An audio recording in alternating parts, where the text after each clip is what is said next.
The Wisses Krakow Football Club, once a symbol of pride for the town, fell into the hands of a ruthless criminal syndicate. The takeover was quiet at first. Key shares were bought and criminals took control of management positions. Initially, the club appeared unchanged, but it quickly became evident that the syndicate had darker motives.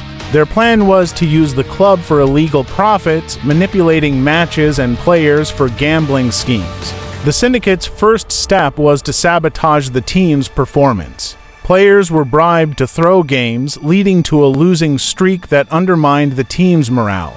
The criminals also made poor financial decisions, signing expensive players who brought no value while draining the club's resources. As the losses mounted, the club's once promising future dimmed. The team, once competing for top league spots, was rapidly heading toward relegation. Rather than attempting to improve the team, the syndicate saw relegation as an opportunity.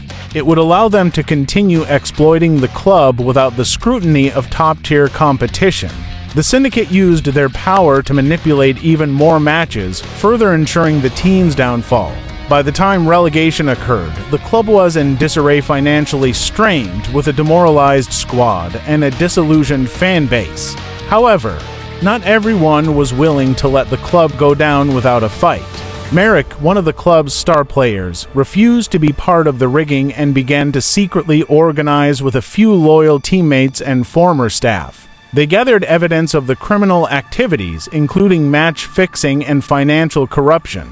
With the help of local law enforcement, they devised a plan to arrest the criminals. The turning point came during a critical match where the syndicate's key figures were present in the VIP section. As the game neared its end, Merrick and his teammates, who had been secretly defying the syndicate's orders, scored the winning goals. The crowd erupted in celebration, not just for the victory, but for the symbolic defeat of the criminals who had tried to ruin the club.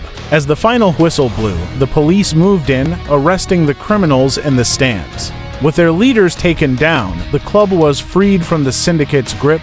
New, integrity-driven ownership took over and the club began its recovery.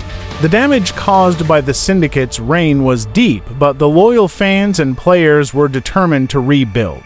The club worked to restore its reputation, focusing on fair play and community values. Slowly but surely, Wisses Krakow Football Club began to rebuild, regaining the trust of fans and the respect of the football world. While relegation had been a painful blow, it ultimately marked the beginning of the club's redemption. The team and the town had been through the darkest of times, but they emerged stronger, united, and ready to reclaim their place in the top leagues.